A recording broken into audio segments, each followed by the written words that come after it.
Welcome to my series, where I try to tell Skyrim like it was written in a book, or told in the TV series, with not just one main character who is all of a sudden the Dragonborn, but many different characters, most of which, well, all of which, but one, are not the Dragonborn. This story will be played by many different characters of all different sorts of backstories, and all different combat roles and personalities. I hope you come to enjoy watching this sort of stuff as much as I enjoy making it and playing it. If you guys enjoy, please leave a like and subscribe if you want. And of course, if you're feeling a bit chatty, drop me a comment and it'll be fun to have a conversation. Anyway, I'm gonna let you get to this. Have fun. Chapter 14. The Wolf Queen. The Civil War had started when the Nord rebels attacked Whiterun. I saw it for myself. I saw Whiterun burning in the distance, but the Empire defended Whiterun. Story goes that a lone Imperial soldier rallied all the Whiterun Guard and Imperial forces and held the line against the rebels. But now that the war has started, that means the roads are less patrolled by guards, and all sorts of filth can prey on the people of Skyrim. That leaves more work for me. No doubt during the war, I'll be called for service to help the holds clear out the filth and scum of Skyrim. But I've been doing this for 197 years. I put down the remainder of the Mythic Dawn. I hunted down most of the Daedra that remained after the gates were forced shut. And I'll continue to do this until I'm ash. I swore to use the foul powers of the vampire to help people, to never use them to hurt. I only feed on those who have thrown away their rights to live by destroying others' lives. And when I can, I stop evil where and when I can find it. And in doing all this, I get paid in gold and blood. For the darkness is my ally against the unjust, for it hides me and gives me power. Every day I go to work hunting bounties. Skyrim becomes a little bit safer. The only downside of this life is the sun is disgusting and so bright, and it makes my skin feel like it's burning. Not to mention I'm pretty much mortal during the day. The sun weakens me. And my face after 150 years started to deform into something hideous. But my face really doesn't matter. I've never really gotten that sort of close to anybody as a vampire. The last person I laid with was a just and fierce warrior, a crusader that saved Cyrodiil and all of Tamriel. The last time I saw him, he ventured into a strange gate on some island off Bravil, and I joined the vigil which led me down this path. The only person I've really ever cared about is Freya, the little girl I saved and raised, the little girl I trained to be a strong warrior. There is nothing I wouldn't do to protect her, even though she's the very thing I hated for around 180 years. A Daedra worshipper. But when I found her, she was just a little girl freezing to death during a winter's night. And now she's a force to be reckoned with. I trained her well. She's like me, a bounty hunter or merc for hire. I'm proud of the woman she has become. She's brave and fearless and doing right by herself and the people of Skyrim. But on to other matters. While I was staying at the Winking Skeever, I heard about some problems with travlers going missing around a cave. I thought it was just another vampire hideout, and I'd offer to help for some gold in cleaning out the filth. Still, I haven't slept in 5 days. Vampires really don't need to sleep like mortals, but we still need to rest and reset. So I'd ask about this problem tomorrow during the day. I can't really walk into the steward's room and wake the man up at 4 a.m. Which leads me to another bad thing about being a vampire. The way I look, the pale skin, the silver bloodied eyes. The entire town would go into a panic seeing a pale skin bloodsucker walking around. So I learned how to hide my appearance with powerful vampire magic. To look kinda how I did before I turned. Only a good hunter could spot me in the crowd.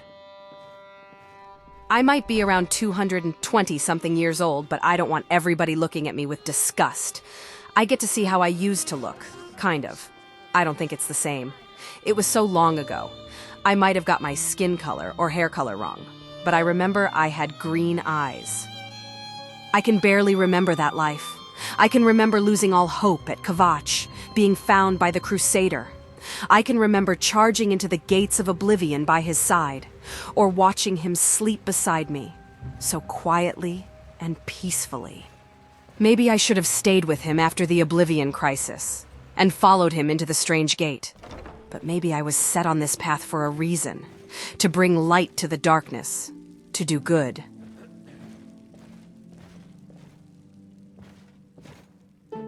Do you have business with the court? You mean the Dragon Bridge issue?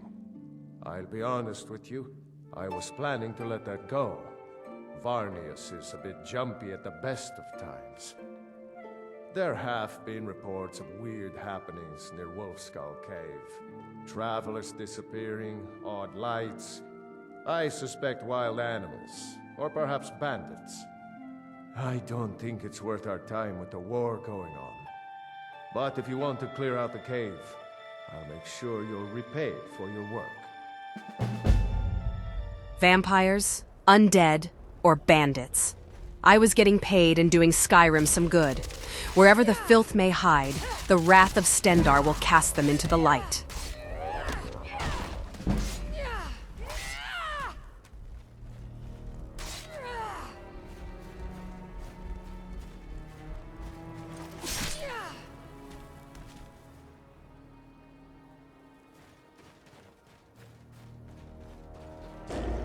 The place was filled with undead.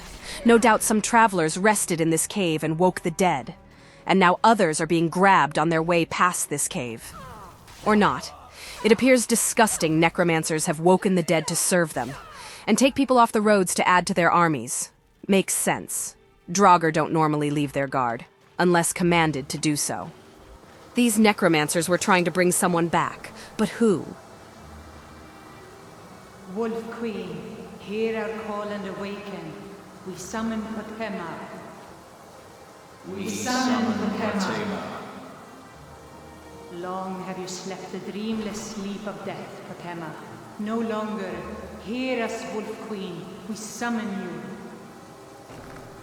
We summon Potema. The Wolf Queen. Those were scary stories we were told as kids about the septums that went bad. Potema's septum created a civil war amongst the Empire called the War of the Red Diamond. She created armies of undead to fight this war. Before a decade later, she was killed during the Siege of Solitude. Her madness is said to be responsible for another septum gone mad. Even the Knights of the Nine went to the War of the Red Diamond. Many of the knights joined different sides and went to war against each other. When the war was done, the Order was no more. Until a lone merc decided to seek forgiveness from the gods for his crimes, found the armor of the Holy Crusader and brought back the Knights of the Nine, and help save all of Tamriel from oblivion. I would not let Potema be brought back. Skyrim could not handle that sort of evil now that Skyrim was divided by war. I needed to stop this ritual at all cost. Something is wrong. There is an intruder. I would show no mercy, for none should be given to necromancers. These weren't any normal necromancers. This was a vampire cult of Potema. Maybe those that even served in her armies. They were trying to bring their queen back, to use her power as their own. But I stopped them. But something didn't feel complete, like I didn't really stop her. But whatever was planned for Potema was stopped, and that was good enough for now. Her threat to Skyrim was stopped, and this group of filth were put down, permanently. They shall never darken Skyrim ever again, for the only way to make sure a vampire dies is by fire or removal of the head. Now was time to report my findings and receive my gold. I might be here to do good, but goodwill and kind words won't repair my armor or sharpen my blades. Gold makes me an effective weapon against the darkness. Potema herself. Please tell me you stopped them. You've done a larger service to the realm than you could possibly know. A resurrected Potema. I shudder at the thought. Now is the time to return home and to rest and store these cursed artifacts away from people that will misuse them. Some vampire hideout I was gifted by another old vampire, who I helped 80 or so years ago. He wasn't the bad sort. He had enough of being alive and just ended himself in a fire. He gave me his home, a place to be safe in and do some good with.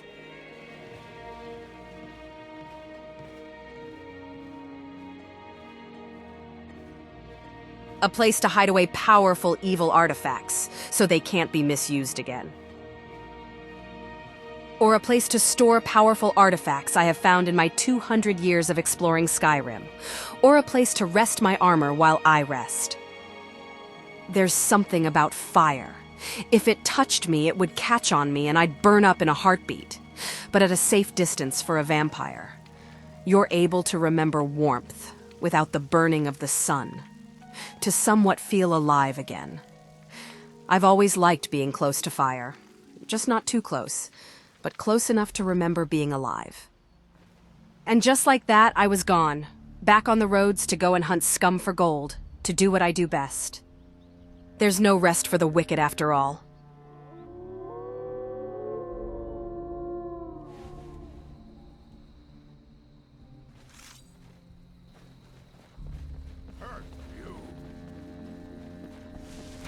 Come on, killing you will make for an excellent.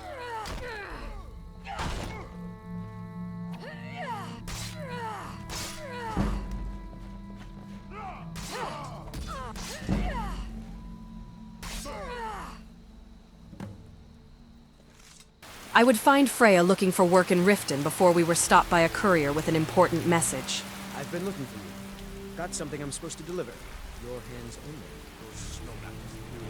Let's see. It's from Falk Firebeard at the Blue Palace. Ooh, you've got friends in high places. Looks like that's it. Got to go.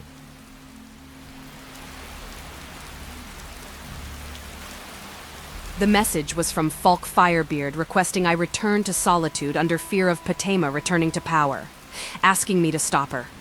For good this time. And so we would. Freya would join me. Having a werewolf by my side will come in handy fighting the undead. The courier must have found you. Yes, old friend. I'm afraid it's not good news. When you broke up the binding, Potema escaped. We've encountered some of her minions. Styr says she's still in spirit form, or we'd all be dead already. You've already done us a service in stopping the binding, but I need you to go talk to him, to see if Styr can tell us what to do next. How did we afford that? Besides, I like... He's Solitude's priest of Arcane. He's the one who figured out Potema was still around. He'll help as much as he can. That was suspiciously nice of her. I thought she hated everyone. I wish you well, friend. Be careful.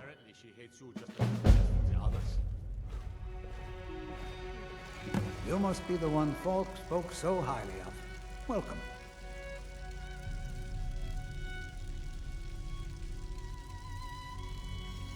Ah, Potema, former Queen of Solitude and one of the most dangerous necromancers in recorded history. She was responsible for the Empire's near collapse almost 500 years ago. I believe I have a book about her. Summoned in spirit form is not raised from the dead. She'll need help before she can return to the living. For the moment, the Wolf Queen has retreated to a place filled with dead, eager to serve her. She has gone to her old catacombs. A few days ago, one of her servants busted through a wall into the Temple of Divines. We'll need you to go into the catacombs themselves. Good. Being at the summoning created a connection to Potema. You are the one to do this. I can provide you with some help with her minions. As to Potema herself, find what's left of her body, likely a skeleton. Remove it from the catacombs and bring it back to be sanctified by Arcane. It had been so long since I'd been in a place of worship like this. Priests aren't normally fans of the undead walking into their sacred places of worship, but they are less happy when they go breaking in through the walls. Let us walk in the steps of the Divines.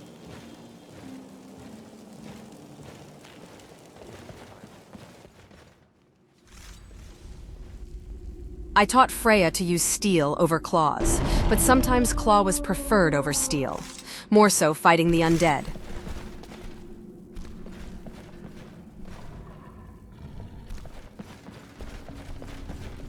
You've arrived at last. The heroine who prevented me from being bound returns to my fold. I have much to thank you for, little one. When you die, I will raise you, and you can take your place by my side. This bitch was in for a rude awakening. I wasn't here to bow to the Wolf Queen. I was here to burn down her den, and any that served her. Willingly or not, all would face eternal end. Nothing could stand against a trained elder vampire, and a fearsome werewolf trained by that vampire, not even a dead septum.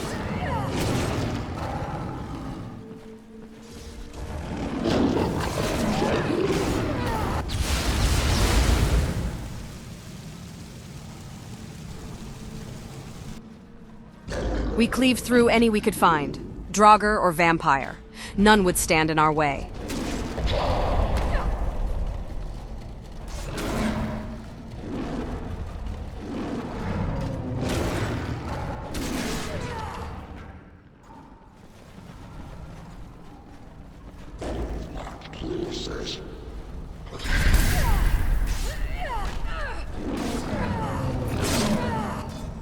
Not much further. Come with me. Serve me in death.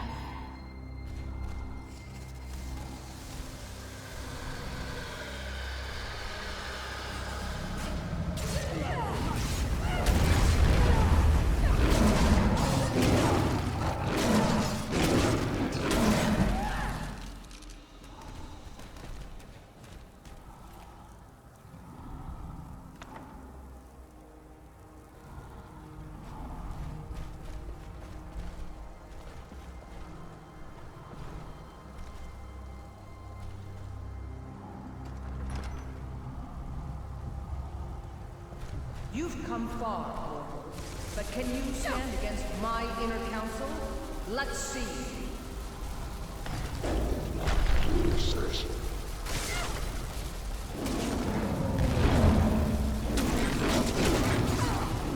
Don't applaud yourself too soon, Warren.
Now defeated and powerless and having no allies to serve her, it seems the Wolf Queen was giving up. Even in death, she was a coward.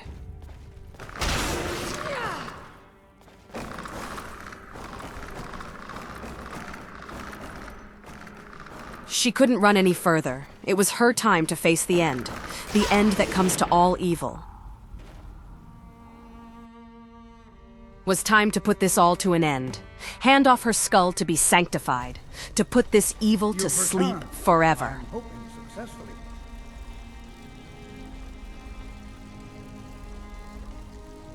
Excellent. These things do have a way of working out when people take action. I'll sanctify the remains. In case Falk doesn't make it clear, Solitude owes you a debt of gratitude. Hello, friend. Hey there. You've done a great thing today. It doesn't matter who you support in the war. Tama would have been a blight on the land for both sides. Without you, this would have been a disaster. I should have paid more heed to Varnius's warnings. I won't make that mistake again. Take this payment.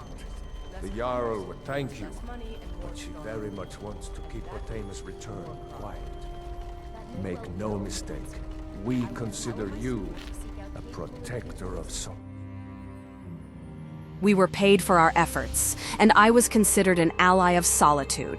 While there, I saw another set of fangs hiding behind a mask. We can hide from the mortals, but not from each other. Freya returned home with me for food and rest. It was always a treat having her back here. From being a little girl running around and in the blink of an eye, a strong woman. Time flies by too quick. And in no time I would return to my duty of hunting the evils of Skyrim by dragging the darkness into the light.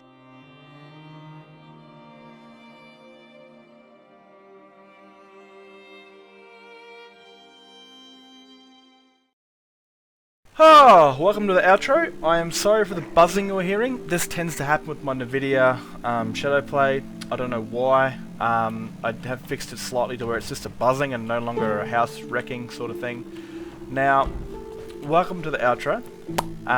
Here we're gonna, I normally talk about things afterwards and things I plan on doing and stuff like that. So I've made the place a little bit more lived in. So there's actually pictures of Freya around. With her adoptive mother has, of course, wanted to remember the little girl she raised. So this one was kind of cool because it really went down Cecilia's alleyway, this quest, especially when it comes to some of the past of Tauriel. I mean, the War of the Red Diamonds, the first time I heard about this was playing the Knights of the Nine DLC in the Shivering Isles. Sorry, not Shivering Isles, in Oblivion. When the Knights of the Nine pretty much disbanded. This is long after the commander had died. This is just the order that's just stuck around for hundreds of years, being the Knights of the Nine. And the very last group of them went off to fight in the War of the Red Diamond, and they went in different directions, so they ended up fighting on different teams. And when it was all said and done, those that survived, well, they went their own ways. Until, of course, a certain someone that Cecilia's going to follow in the future, sorry, the past, my future, her past, rebuilds the order. So, yeah, I kind of want to discuss Freya too. Now, I don't know if it's like, it feels kind of mature. This is mature content, okay? Because I'm telling the story as an adult for adults. There's been a slight bit of smashing in it, but that's life. And I kind of want to go down this pathway to where, Freya, ever since she was a grown woman, has known how she properly feels about Cecilia. They are not, real mother and daughter. Basically, Cecilia saved her, freezing to death on the side of a road, and trained her and raised her. And, growing up as a teen, you kind of find out what things you're into, and all that sort of stuff. And when when Freya was old enough, she went off and did her own things. She was 17, she left Cecilia's side to make her own path in the world, and eventually she came back, and she kind of knew how she felt about it. This would have been like she was 23, 24 when she came back. She was gone for a while, not really long to a vampire, but she came back and she kind of knew how she felt about Cecilia. Cecilia raised her from a small little girl all the way to a young brash adult, and for her to end up as a fearsome warrior down there. Painting makes her look thicker than she is, but it's not true. It's not true. And so she's, if you've watched the story, she hasn't been with somebody, or close to somebody, in around 200 years since the champion of Cyrodiil. She's just been a lone mercenary, working and saving lives and earning gold and all that sort of jazz. And the closest relationship she's ever had was raising a young girl who was a pure-born werewolf, sort of worshipper of a Daedra. And she did that. She raised her, she trained her. Need something? And she was always there for her. And then Freya went off and did her own thing and came back as a grown woman. Proper grown woman.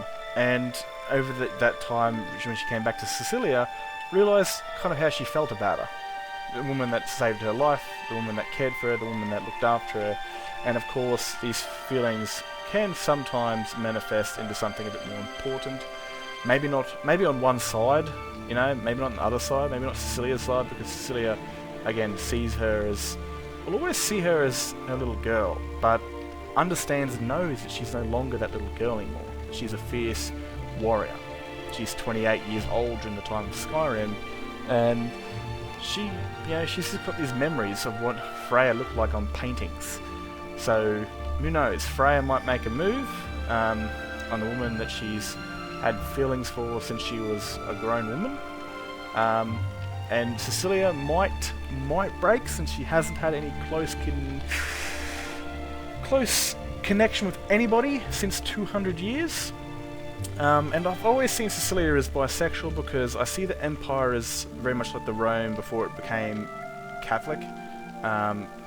In Rome it wasn't bad or considered off to be into the same sex. I mean, I'm a straight dude, and it's kind of weird seeing gay dudes in my game, smash them, because I got other mods on which will hook them up together, and I'm like, oh no, I'm out of it, see you later. But I try to make Skyrim feel at least somewhat to our world, but also to its own world, mixing of the past and the present when it comes to terminologies and that sort of shit. Like I said, she's Imperial, based off Rome, so the Empire doesn't really give a frig if you're gay or not. As long as you serve the Empire, they don't give a shit. It's not considered bad or good or abnormal or mentally ill as it is today. To where in Skyrim it's a bit of an iffy situation where in the East, you know, they're kind of racist. You know, Ulfric's kind of really hardcore breed of Nords are like Skyrim's for the Nords, man and woman, woman or man, blah blah. There's none of that sort of gay stuff, where some of Skyrim, especially maybe the West, is kind of a bit more open to it, and there's a bit more, you know, open sort of relationships to it, to where Skyrim's a bit like our world, where there's closets, there's people that are open about it, and there's people that hate it, amongst the civilian populace and, you know, the Nords of Skyrim. That's the kind of way that I see it. And Cecilia, well, again, she's had no close affection to anyone that's loved her or treated her at least somewhat as a partner since for 200 years. So maybe her walls might be broken down by someone that's known her quite well and someone she's cared about for some time. In a different, more maternal light, but a maternal relationship is long since gone, since that kid is long since gone and turned into a goddamn fierce axe-throwing warrior. So that's kind of where I'm thinking with that, because it seems a bit Game of Thronesy, going a bit more mature, a little bit taboo, but not so taboo that it's Game of Thrones, but everyone's inbreeding. So I'm kind of thinking about that. Let me know what you think in the comments about that sort of situation. If you think it's wrong, do you think it's an interesting idea, or you just think give a fuck, you won't comment. But anyway, that is the outro done. I enjoyed making this fun because it's actually not the outro done. I've got more to say. Shit. I really enjoyed making this fun because, quite simply, the voice I use for this, which is the female condescending, is freaking amazing on the AI. I mean, you can make this shit sound so alive. There's so much emotion to it, which it feels like Cecilia's like. It feels real, man. It's abnormal, but it was good. Anyway, I enjoyed making this one. I hope you guys did too, and I'll catch you on the next one.